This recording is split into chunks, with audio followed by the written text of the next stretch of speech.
Animations are always fun to work with, and in this video we'll look at the basics of animating a target.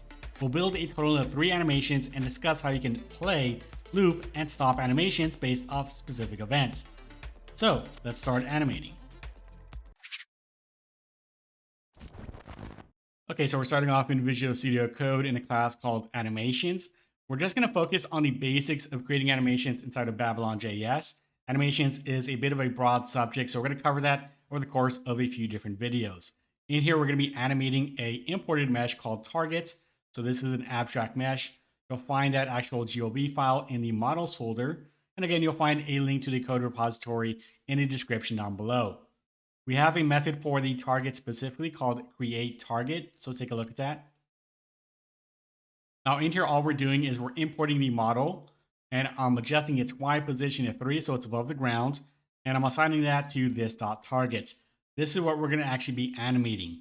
Let's create a new method for this to create the animations. We'll set the return type to void. And anytime we're creating animations for anything, there are a few different things that we need to create along with that.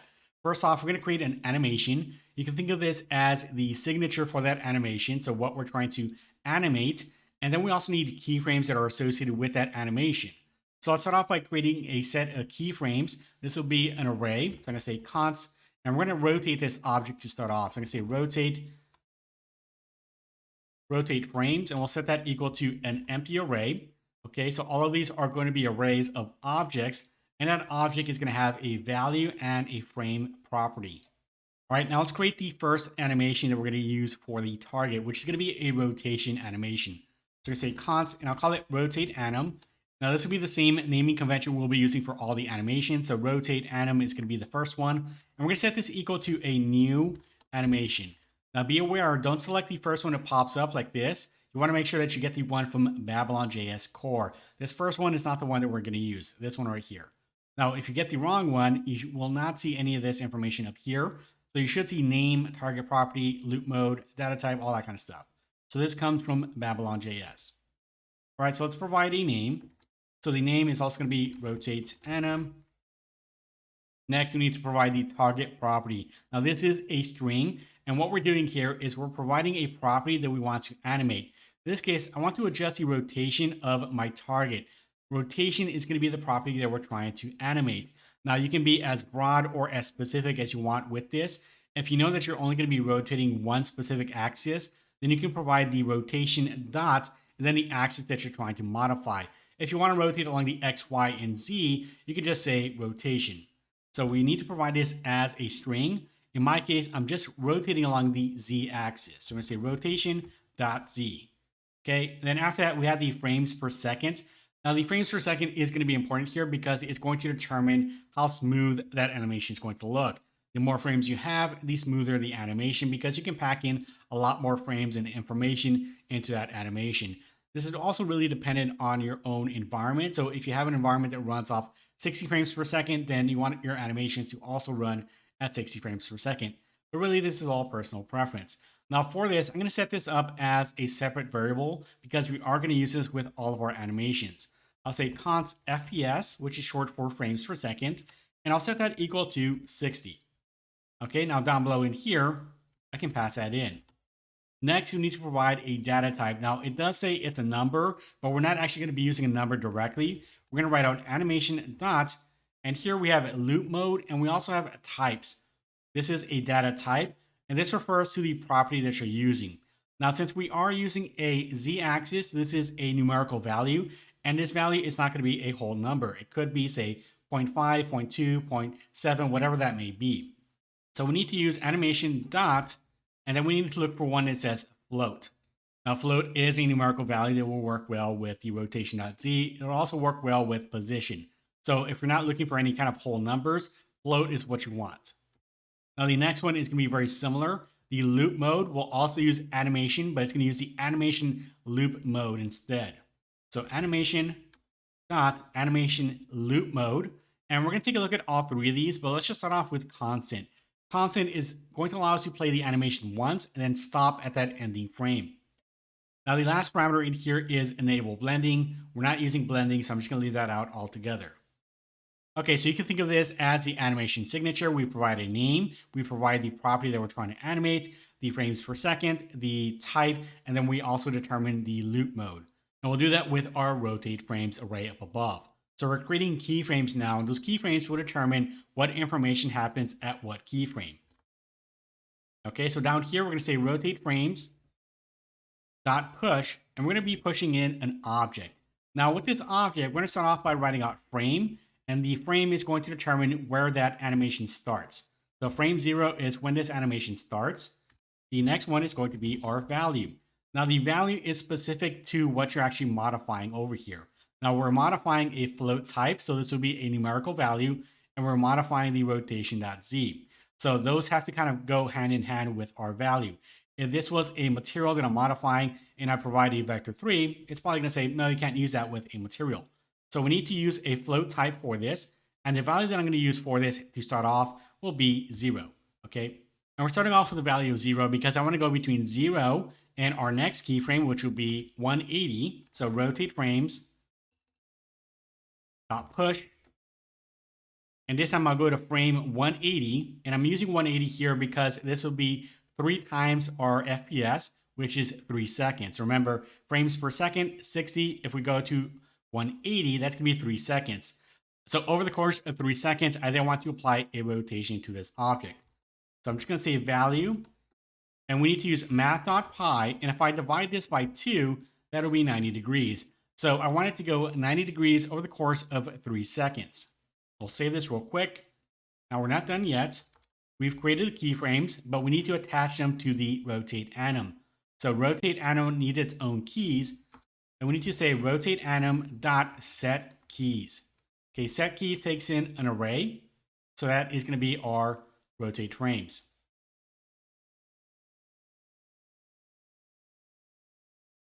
Okay, so now we have the keys associated with the rotate anim. Now we need to actually attach this to the mesh, which is this dot target. So let's give this a quick try. We'll say this dot target dot animations, and animations is also an array, but this time we're going to be pushing in rotate anim. All right, so now we have the basics of an animation created and assigned to our target. Let's take a look at how we can play this now. To play this, we're going to say this dot scene dot, and there are a few different ways of doing this, but we're going to start off by writing out begin animation. And begin animation is going to be looking for a target. So this just happens to be the same name as our mesh, but it really has nothing to do with our actual target here. But the target is the mesh or the object that is being animated. So this dot target. And then we need to provide the from and the to. This is the number of the frames. I want to start off at frame 0 and end on frame 180. So here, if you really want to go into it, you can then say, well, I just want to play half of this animation. I can go between 0 and 90 in here instead. But I want to play the entire animation, so I'll say 0 and 180.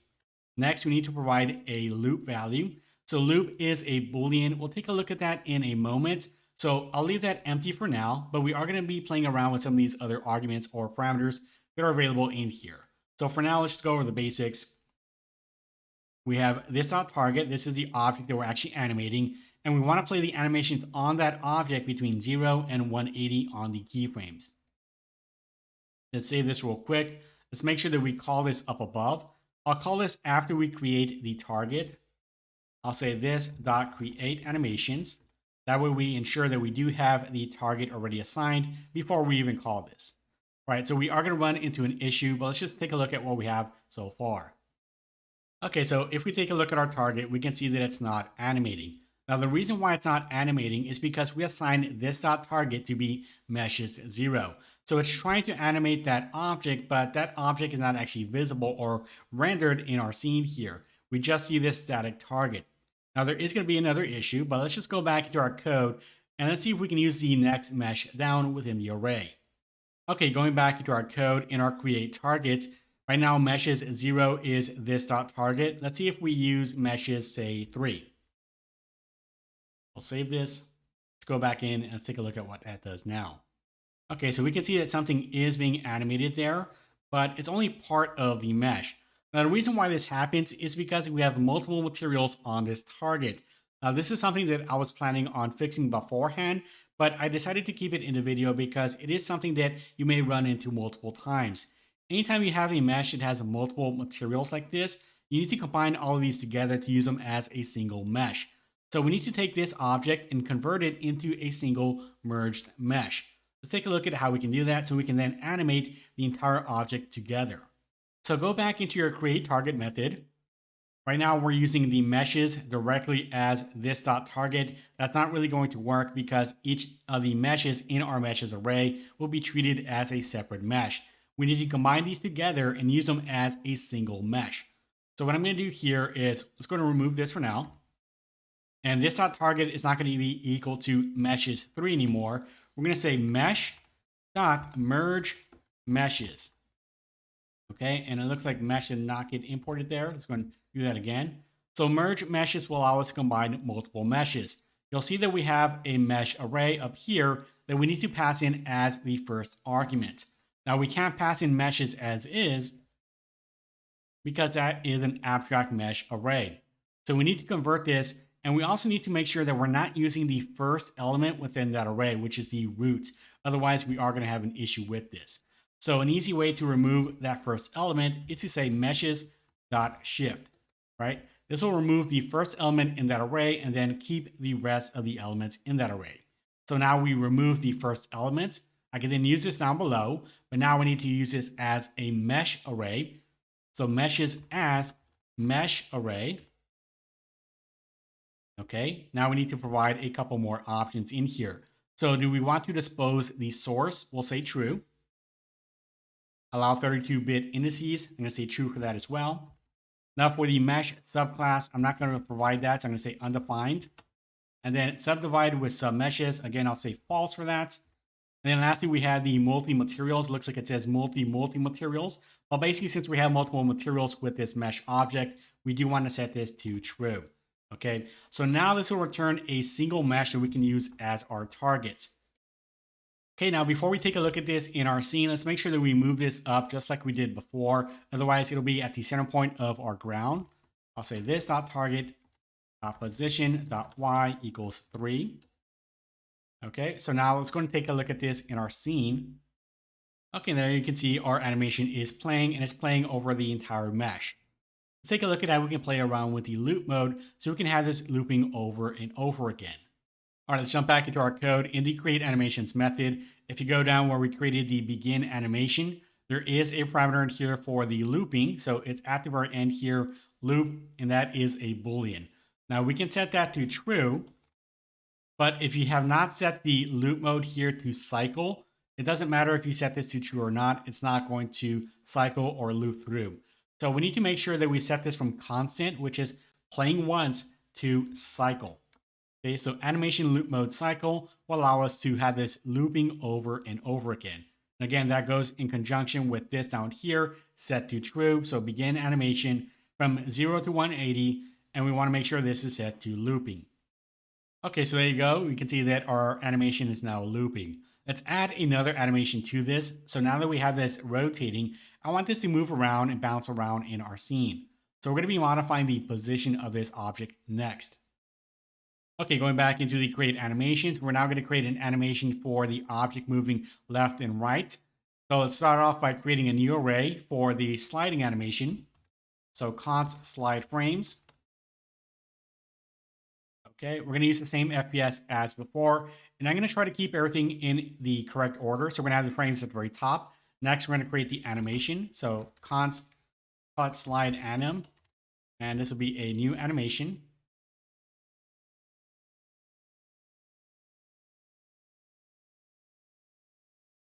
Now the target property for the slide animation, I want to be able to modify the X and the Y position of this. So we're no longer specifying a specific axis. I'm using two of these. So instead of going with a specific axis, I could just say, well, I want to modify the position. Now by modifying this property, this is now a vector3 property. So the type that we're going to be using is going to be different. Pass in FPS. So let's take a look at the data type. So if I go with animation dot, I can't use the float anymore because that is a singular value. I need to use a vector3 for this. So let's scroll through here and you'll see that we have an animation type of vector3. Now for the loop mode, we're also going to be using cycle for this. Okay, so I want this to loop just like the rotation. So we're going to have this moving left and right. We're going to be using our slide frames next. All right, so starting off at frame 0, that's the starting point of our animation. I'm going to use the same vector3 value of the target. So we're starting off at the middle. So the only position here is the Y position of 3. We're not moving along the X or the Z axis, so I'm setting those to 0. I'm going to go ahead and copy this. And we're going to be modifying these values quite a bit. So I want to go with a frame of 45. We're going to go with the same frame length. So that'll be 180 frames. Okay, let's just kind of discuss how this animation is going to work. This will be the starting point. We'll be in the center point of the world. I then want to start off moving to the left. So we're going to be modifying the x-axis for that and also the y-axis. I want this to dip down a bit, down to a value of 2. So we're going to go 2 here, and let's go to a -3 along the x-axis. And then at frame 90, I want to go return back to the center point. So we'll leave that as is, 0, 3, 0. And then we're going to go to the right. So we're going to do the same thing as up above here. I'll say positive x-axis now 3, and then a positive 2 for the y-axis here as well. So again, same thing as up above. And then we're going to return back to the center point. Now with all these frames as is, we're going to create a looping animation automatically. So if we have the loop mode set to constant, it'll play through this entire sequence and it'll look like it looped all the way back to the beginning. Okay, so we created all these slide frames. Let's go down and let's assign that to the animation. So that's going to be the slide anim, set keys.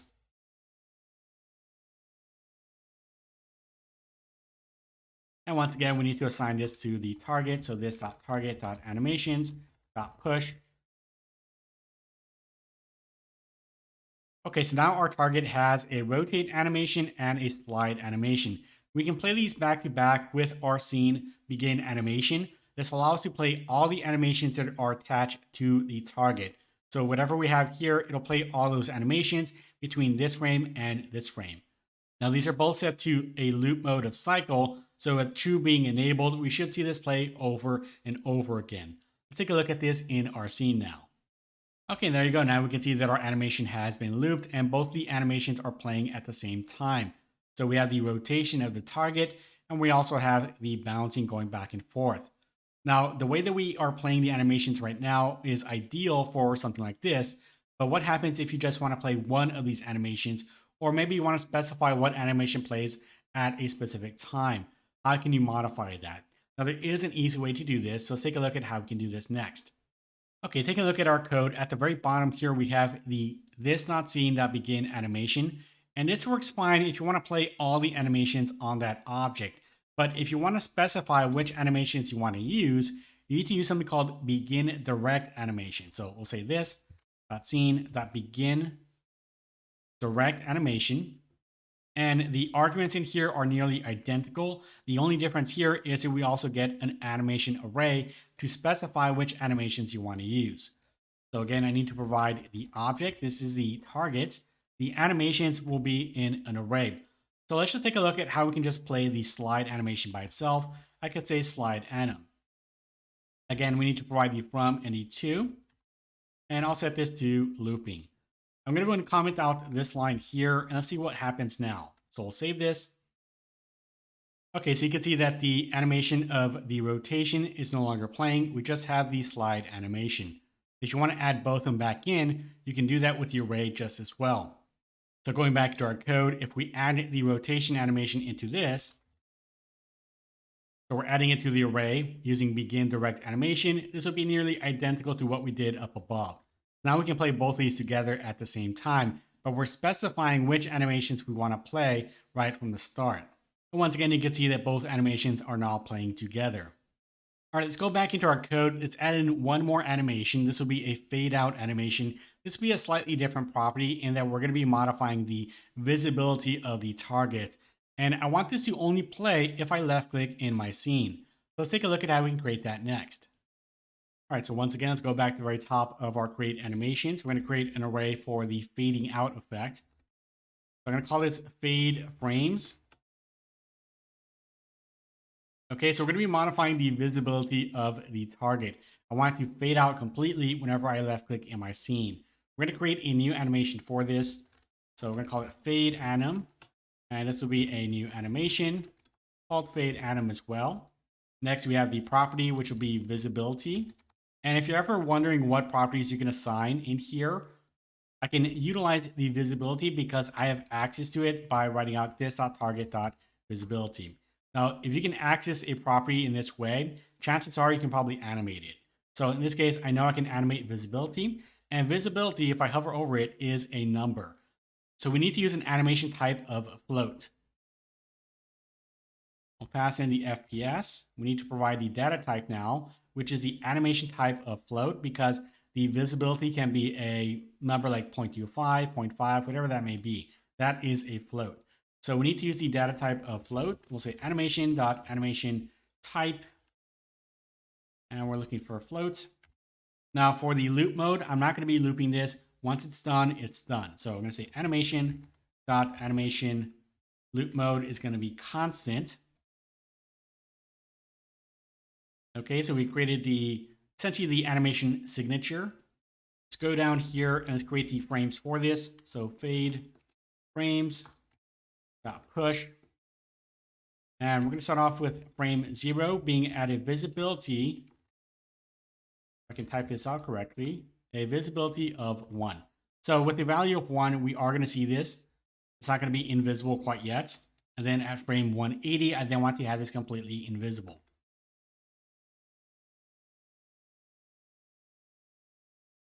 Okay, so starting off at frame 0, we're going to have a value of 1. Then at frame 180, a value of 0. Now what this means is that we're going to take a total of 3 seconds. Remember, we're working with 60 frames per second, which means that we're running at 3 seconds for this animation. We're going to go between 1 and 0 for the visibility. So it'll be a fairly slow fade out. Make sure that we assign this to our animation. So fade anim, .set keys. And we're passing in fade frames. Then once again, we need to assign this to the target. So this .target, .animations, .push. Okay, so with that animation created, I want to have these animations playing, but I only want to play the fade animation if I left click in my scene. So now we're splitting up our animations based off essentially events happening in our scene. What I'm going to do is down here, we're going to use the pointer down. So this.scene.on pointer down, and I'll pass in an EVT for the event. And this time I'm going to check to see if I press the middle mouse button on my mouse. So if EVT.button equals, and 0 is going to be left click, 1 is going to be the middle mouse, and then 2 is going to be right click. So we're going to use middle mouse. If I do press my middle mouse, I then want to play the animation of the fading. We're going to copy this. And instead of saying slide anim and rotate anim, we're now just going to say fade anim. I can remove the true at the very end there because we're not even worrying about the looping of this animation. So that's it. So if I press the middle mouse button, we're then going to be playing the animation of fade anim. Let's take a look at how this works. Okay, so you can see our animations for the slide and the rotation are still playing. If I use my middle mouse button now, it'll slowly fade out until it gets down to 0. So it took a total of 3 seconds to fade out. Now, even though we don't actually see the target anymore, the animations for the slide and the rotation are still going to be playing because we haven't stopped them. So we need to ensure that we stop them after that animation has finished playing for the fade out effect. We need to wait for that animation to finish before we actually stop the other animation. So there are a few things we need to add to enable this kind of logic. Okay, going back to our code, whenever I use the middle mouse button in my scene, I then want to play the animation of the fading out. Once that has finished playing, I then want to ensure that this animation has stopped as well, and then we also disable the target. So we're kind of mimicking the effect of this target no longer being used in our game. The first thing we'll do is we need to grab the animatable of our begin direct animation. You'll see that it has a return type of animatable, which will give us access to be able to stop all the animations from this. So let's create a variable for this. Let's call it anim control, and I set it equal to all of this. Now down here, I'll add in a couple of curly braces. I can say anim control dot, and we can see we have stop. Now, when that happens, we can then also access a function in here. If I hover over this once again, we have an OnAnimationEnd. So I can call the function whenever we stop the animation. Now, within that OnAnimationEnd is where I'll disable the target. So I'll create a new function up above. I'll call it OnAnimationEnd. So it'll be a simple arrow function. And just so we know that this is happening at the right time, I'll add in a console.log and I'll say animation ended. And when this gets called, like I mentioned before, we want to ensure that the target is set enabled to false. Okay, that'll turn off the target within our scene. And we're going to call this in the begin direct animation of the slide anim and the rotate anim. In order for us to actually assign the OnAnimationEnd here, we need to provide a speed ratio first. So the speed ratio by default will be set to 1. Any value that's higher than 1 will make the animation run faster. Anything below 1 will slow it down. So we use the default speed of 1. OnAnimationEnd is now OnAnimationEnd from up above. Now looking at our code in the on pointer down, right now we have the begin direct animation for the fade anim, but whenever I use my middle mouse button, all of this will essentially be called at the same time. So we'll see that the fade animation starts to kind of play, but then the anim control.stop is going to be called almost immediately, which will then disable the target, and we won't see the fade anim really kind of finish out. So I want to make sure that this animation finished playing before we even get to this point. Once this is finished, then I know I can stop my animation. So we need to use something called WaitAsync for this to work. Since we are going to be using asynchronous, type in async in front here. And then down below here, we can do dot WaitAsync. Okay, this will return a promise of the animatable. Make sure that we add in the await in front of it. Okay, so we're going to wait for the fade animation to finish playing. And then we want to stop the other animations, which will then call the OnAnimationEnd, which will then disable the target. All right, so quite a bit going on here. Take a look at how this works in our scene now. Okay, so there is our target. Now, if I use my middle mouse button in here, we should see the fade animation playing. So 3 seconds. And now we can see our console says animation ended. Now, if we see this over here, we know that the animations have been stopped for the sliding and the rotation. And we also know that the target has also been disabled. So the animation ended here was called from the OnAnimationEnd function that we created. Okay, so there you have it, the very basics of creating animations inside of BabylonJS. We've connected a couple of animations together along with a fade out animation, and we went over how we can stop and play animations based off specific events.